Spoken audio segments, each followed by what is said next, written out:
Akalmu jangan disuplai hal-hal yang merusak. Hatimu jangan dikotori oleh hal-hal yang membuat kita buta, membuat kita gelap. Kalau isi pikiranmu barang rusak semua, ya cara pandangmu terhadap hidup juga rusak. Hati jadi kunci arah perjalanan kita kemana. Untuk menuju kebahagiaan, kita harus memperhatikan dua aspek. Mengaji Hening bersama Dr. Fahrudin Faiz. Mari kita simak. Jadi bahagia itu jangan hanya sekedar pokoknya saya ingin bahagia. Kita harus jelas dulu ingin bahagia yang apa. Kebahagiaan yang lahiriah ataukah kebahagiaan batin atau kebahagiaan yang hakiki. Ini nanti beda-beda. Mungkin kemarin teman-teman bingung, konsepnya campur baur jadi satu. Bahagia itu ya di hati. Ada yang bilang bahagia itu ya kalau kita senang, sehat, sejahtera. Ada yang bilang bahagia itu ya ketika kita dekat dengan Allah, ketika kita ma'rifat dan lain sebagainya. Oleh hamka, untuk lebih mudahnya, ayo kita bagi saja.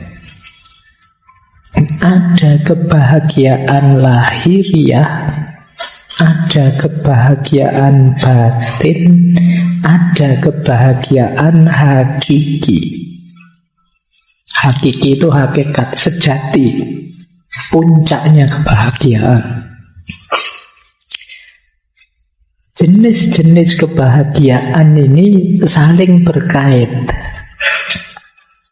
Untuk bisa bahagia secara batin, lahir kita harus bahagia. Untuk bisa menemukan kebahagiaan hakiki, batin harus beres, lahir juga harus beres, sudah bahagia.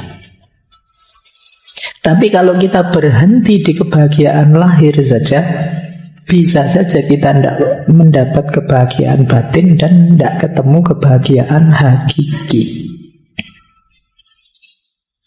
Itulah mengapa banyak orang kaya, banyak orang sukses, tapi tidak bahagia. Kenapa? Kebahagiaan yang dia miliki hanya kebahagiaan lahir. Dia belum menggarap ranah kebahagiaan batin. Jadi nanti ketika membahas tema kebahagiaan, kalau menurut Hamka, ayo kita cek ya. Ada kebahagiaan lahir, ada kebahagiaan batin, ada kebahagiaan hakiki.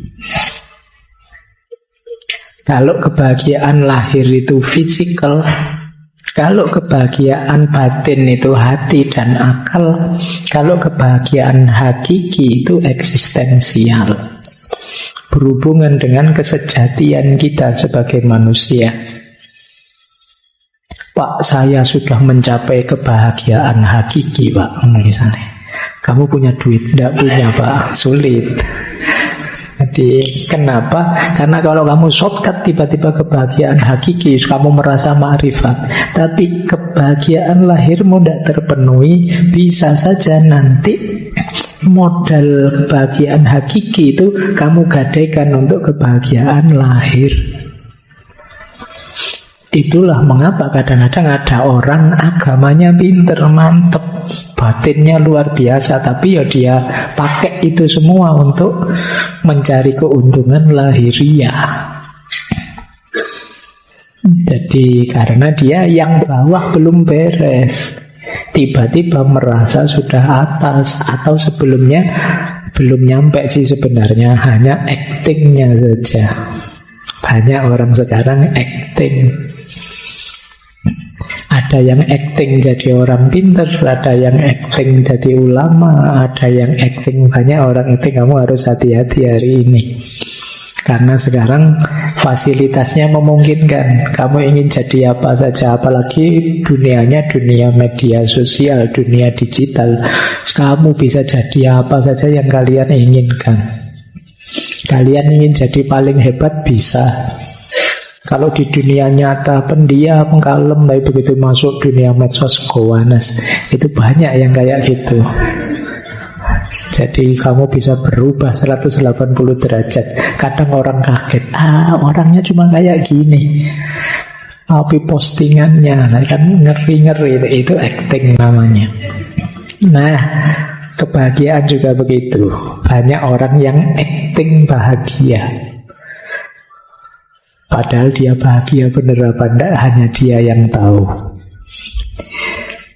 Baik, kita lanjutkan ya, karena masih agak panjang ini penjelasan-penjelasan beliau. Sekarang kita jelajahi jalan-jalan menuju kebahagiaan. Untuk menuju kebahagiaan, kita harus memperhatikan dua aspek. Yang pertama aspek material dalam kehidupan kita, yang kedua aspek immateri. Yang pertama apa? Aspek materialnya. Syaratnya untuk kita bahagia nanti secara paripurna tuntas adalah sehat badan dan sehat jiwa. Sehat badan yang paling awal, karena kalau fisik kita tidak sehat, jiwa kita juga tidak akan optimal. Sepinter apapun misalnya, Pak, saya itu pinter loh Pak, akal saya itu buat mikir apa saja bisa, tapi kamu ringkih, gampang sakit, waktunya enak-enak ngomong malah batuk. Tidak sehat kan, tidak bisa optimal. Maka kesehatan nomor satu kalau kalian ingin bahagia. Sejak sekarang kamu rancang sendiri hidupmu biar kamu tetap sehat sampai besok. Sedahsyat apapun kamu, kalau sakit selesai sudah. Kamu sendiri yang ngatur ya hidupmu. Mungkin yang tiap hari melean di kafe-kafe, mulai kamu manage. Hidupmu butuh istirahat, meskipun bukan berarti istirahat terus. Ya, Pak, saya ini jaga kesehatan loh Pak, saya tiap hari tidak ngapa-ngapain biar sehat itu ya berdoa. Jadi cari rumus sehat yang positif. Ya termasuk kesehatan jiwa. Kesehatan jiwa itu berarti kamu menjaga pikiranmu, menjaga hatimu. Kalau fisik tadi jangan dimasuki misalnya oleh makanan-makanan yang tidak bergizi, makanan-makanan yang mengacaukan kesehatan. Ya jiwa rohani juga begitu. Akalmu jangan disuplai hal-hal yang merusak, hatimu jangan dikotori oleh hal-hal yang membuat kita buta, membuat kita gelap. Kalau isi pikiranmu barang rusak semua, ya cara pandangmu terhadap hidup juga rusak. Kalau hatimu gelap, hatimu sakit, ya hidupmu akan nabrak-nabrak. Karena hati itu kan yang mengorientasikan diri kita. Hati jadi kunci arah perjalanan kita kemana. Kalau akal itu kan dia menguatkan, mendukung atau melemahkan. Dua-duanya penting. Kalau ingin bahagia, sehat badan dan sehat jiwa jadi kunci. Seandainya semua hal beres, hanya kesehatan badan dan jiwa saja yang tidak beres, itu namanya tidak beres juga. Jadi jangan dikira kesehatan itu sepele. Apa sehat itu kan fisik saja, iya, tapi tanpa itu hidupmu tidak akan bermakna. Jadi jaga kesehatan. Makanya mensana, ya dalam tubuh yang sehat terdapat jiwa yang sehat. Maksudnya dalam pengertian seperti yang saya jelaskan tadi. Meskipun kalau dibalik juga bisa. Dalam jiwa yang sehat akan ada badan yang sehat. Jiwa sehat itu berarti kan berpikirnya jernih, hatinya juga terang. Kalau orang berpikirnya jernih, badannya mesti sehat. Kenapa? Dia tahu apa yang membuatku sehat dan harus aku lakukan, apa yang membuatku sakit dan harus aku jauhi. Nah, kok kamu ngaku pinter tapi tidak tahu caranya hidup sehat, ya berarti kamu kurang pinter. Jadi orang pinter itu ya tahu cara menjaga kesehatannya. Nah, jadi ini rumus pertama kalau ingin bahagia. Sehat jiwa, sehat raga.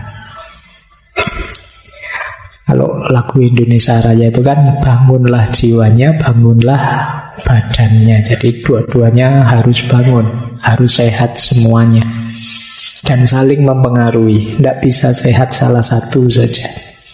Harus dua-duanya sehat. Sakit di salah satu, alamat yang lain terpengaruh. Baik, di buku dijelaskan lebih detail oleh Hamka cara untuk kita meraih kebahagiaan jiwa itu ilmu dan melakukan hal-hal yang dapat menyucikan diri. Ini dulu pernah dijelaskan panjang lebar hubungannya ilmu dengan kebahagiaan waktu kita membahas Sokrates dan Plato. Karena ini termasuk yang diambil oleh Hamka bahwa orang bahagia itu ya kuncinya ilmu. Kok ada orang ilmunya tinggi tapi tidak bahagia, ya berarti dia sebenarnya belum terlalu tinggi ilmunya. Kalau sudah tinggi ilmunya, dia tahu caranya bahagia. Yang kedua, ini juga menarik. Kalau ingin bahagia, harus punya teman yang baik. Circle yang cocok, sederhananya itu. Kalau temenmu ngaco semua, ya sulit kamu bahagia. Kamu bisa terseret ngaco atau bertahan mati-matian biar tidak kacau dan energimu habis di situ. Jadi pokoknya saya tidak mau Pak, saya punya teman itu Pak, hidupnya saya tidak mau ikut-ikutan dia misalnya. Iya sih, kamu bisa begitu. Tapi kalau tiap hari begitu, waktumu habis untuk bertahan. Kayak orang sepak bola ya, kalau waktumu habis untuk bertahan saja, ya lama-lama mesti kebobolan. Jadi kalau memang sama sekali kamu tidak bisa melawan circlemu, ya minggir dulu. Jadi kalau lingkunganmu memang tidak mendukung pertumbuhanmu, minggir saja, tidak apa-apa. Karena kamu butuh teman yang baik untuk menularkan kebaikan pada dirimu. Makanya ada syair Jawa yang dulu dari Sunan Bonang itu, obatnya hati itu wong kang soleh kumpulono. Deket-deketlah dengan orang soleh, biar ketularan soleh, biar vibrasi dan frekuensimu nyambung dalam kesolehan. Tapi kalau temanmu tidak beres semua, ya kamu ketularan juga, frekuensi vibrasi tidak beres. Jadi cari circle yang cocok untuk pertumbuhan cita-citamu. Kalau kamu pinginnya jadi pemain band, kan kamu harus deket-deket teman-teman yang senang musik. Kalau kamu pingin jadi apa, deket-deket dengan teman yang sesuai dengan apa keinginanmu tadi. Ini circle. Jadi cari teman yang baik, yang mendukung kebahagiaanmu. Jangan cari teman yang mengacaukan ritme hidupmu, apalagi yang benci kamu, apalagi yang dendam padamu, apalagi yang dengki padamu. Kamu tidak akan tenang hidupmu. Baik, jadi ini yang pertama ya, untuk bahagia, sehat jiwa raga, teman baik. Nanti kamu cari dalam hidupmu masing-masing mana yang sudah saya miliki dan mana yang belum. Kalau belum, hadirkanlah, akan jadi syarat kebahagiaanmu. Yang ketiga, kalau ingin bahagia harus mau berpikir.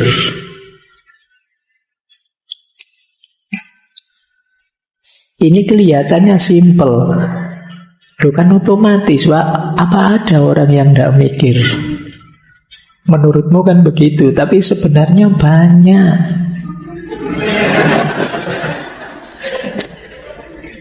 Iya, banyak orang yang tidak mau mikir. Bahkan yang muda-muda ini banyak loh. Kadang kalau saya tanya, gimana mas rencanamu ke masa depan? Alah Pak, saya mengalir saja. Loh, iya kan? Itu kan alamat kamu tidak mau mikir mesti tentang hidupmu. Kamu tidak sungguh-sungguh merenungi hidupmu, menemukan titik-titik kebijaksanaan, mencari titik-titik keputusan yang penting yang membuatmu jadi lebih baik. Syaratnya tetap mau berpikir. Hari ini kan hidup ini rasanya diombang-ambingkan dari satu viral ke viral yang lain. Kamu tidak pernah berpikir, apa ya saya harus mengikuti viral itu, apa ya saya harus update yang seperti itu. Kan kamu tidak pernah mikir begitu. Jadi ini seolah-olah biasa, Pak, orang hidup mesti mikir. Tapi sebenarnya banyak orang yang, kalau bahasa saya, autopilot saja hidupnya. Autopilot itu kan rutin, wis kaya ngono, terus diulang-ulang tiap hari. Makanya kadang-kadang kalian kaget, loh, sudah Rebu lagi ya, Pak, cepet ya. Lah ya kalian memang hidupmu tidak pernah direnungi, ya berjalan begitu saja. Tidak berpikir, ya sulit kamu sampai di titik bahagia. Karena kamu terombang-ambing terus kesana kemari oleh aliran hidupmu. Syaratnya orang bahagia berpikir. Kata Hamka, dengan berpikir kita ketemu kebijaksanaan. Kebijaksanaan itu kan rumus hidup yang tidak hanya benar tapi juga tepat. Hidup yang tidak hanya benar tapi benar, kata orang Jawa. Itu kebijaksanaan. Tidak sekedar punya koleksi ilmu, tapi juga tahu bagaimana mengaplikasikannya sesuai ruang dan waktu yang tepat. Untuk sampai di titik-titik semacam ini, mau tidak mau kita harus berpikir. Itu kalau ditarik-tarik lebih jauh, berarti kamu harus belajar cara berpikir yang benar. Dan disiplin yang mengajari kita cara berpikir yang benar itu logika, ilmu mantek, adanya di filsafat. Sayangnya kadang-kadang filsafat kamu anggap haram. Sudah males mikir, filsafatnya haram, ya selesai. Jadi kamu kehilangan modal besar yang diberikan oleh Allah padamu, keistimewaan puncak kebanggaan manusia, yaitu natik, berpikir. Oke, terus selain berpikir kita juga bekerja, ya, atau boleh berkiprah, boleh berkarya sama yang berhubungan dengan nilai diri dan kemanfaatan diri kita. Itu akan jadi sumber kebahagiaan. Jadi bekerja tidak terbatas yang karir yang menghasilkan uang, itu iya.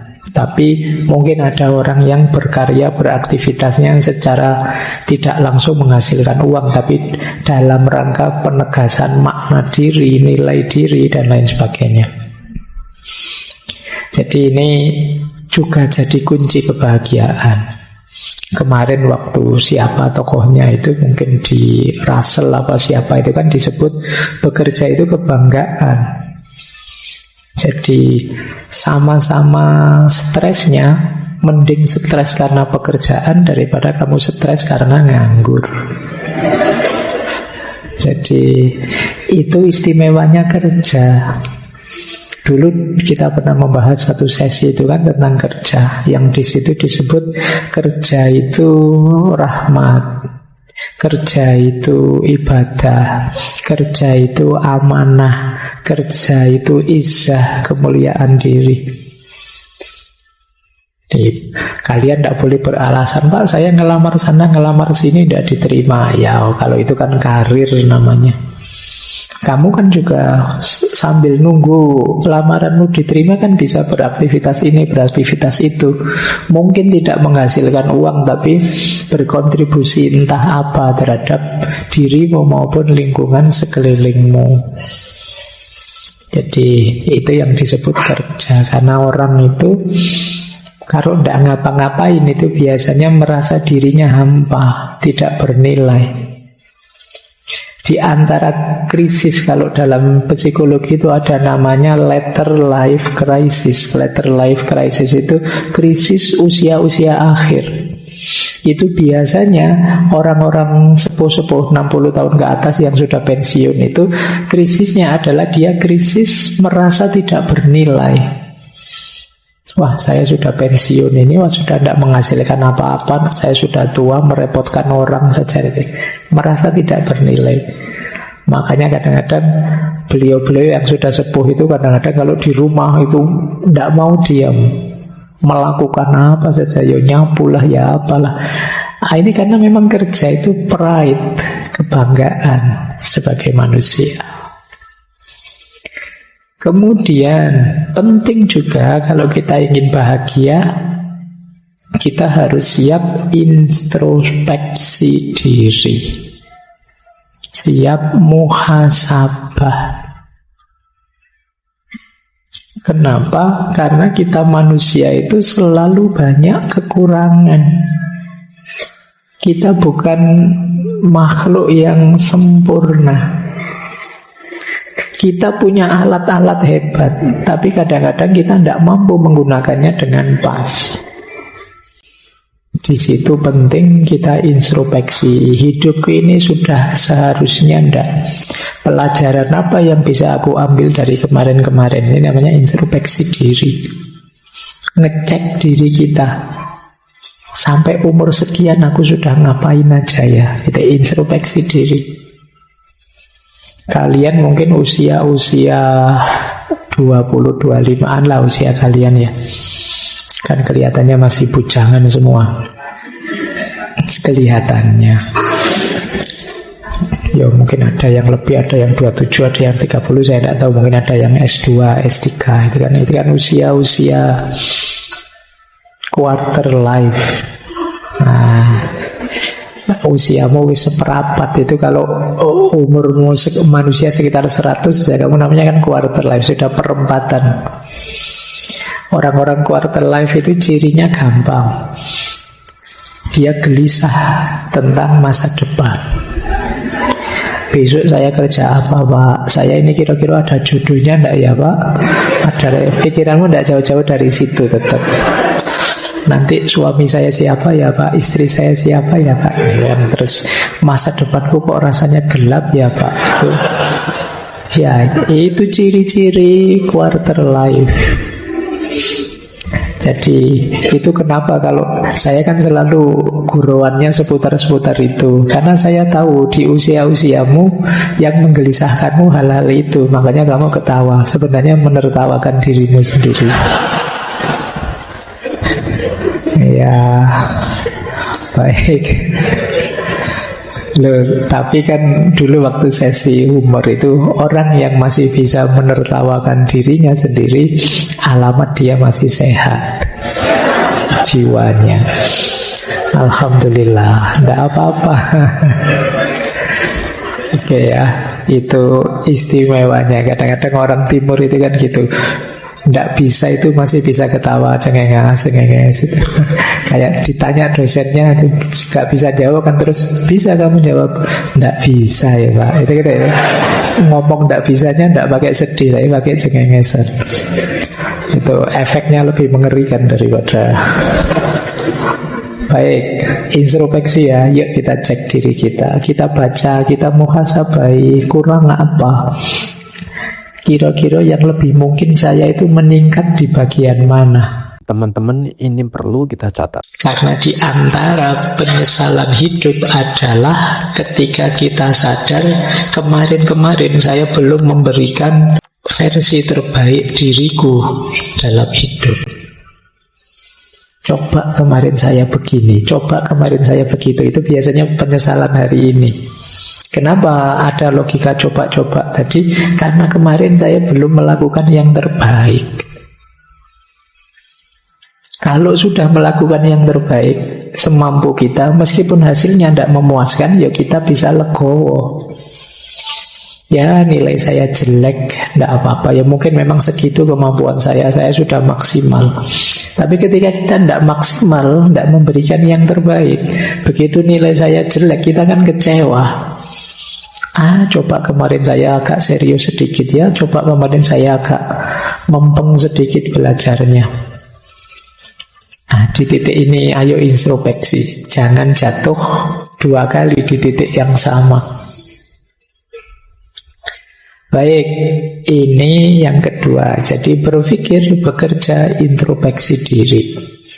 Yang ketiga, dalam aspek material kebahagiaan ada 2 karakter kunci kalau kita ingin bahagia. Yang pertama, kemampuan untuk qanaah. Yang kedua, kemampuan tawakal. Jadi tadi kan sudah ada 5, sekarang tambah 2. Qanaah dan tawakal. Qanaah itu kemampuan kita untuk mencukupkan diri dengan apa yang kita punya. Jadi qanaah bukan berarti anti dunia. Qanaah itu sikap batin kita yang punya apa saja kita merasa cukup. Jadi punyanya hanya motor 1, oh iya Pak, cukup Bapak motor 1 itu, saya kan mobilitasnya paling kemana. Itu namanya orang qanaah. Kuliah ternyata nilai saya kebanyakan B Pak, tapi tidak apa-apa, cukup itu Pak B, saya penting lulus. Ini namanya qanaah. Ini contoh saja ya. Jadi maksudnya apa? Qanaah itu kalau menurut Hamka, orang qanaah itu orang yang mencukupkan sesuatu yang dia butuhkan. Jadi mencukupkan diri dengan hal yang diperlukan oleh dirinya. Bukan berarti tidak bekerja. Ya bekerja, tapi hasilnya apapun dan berapapun akan saya anggap cukup untuk hidupku. Ini namanya orang qanaah. Orang qanaah itu tidak banyak menuntut dan mengeluh. Apa adanya saja kita nikmati. Ini orang qanaah.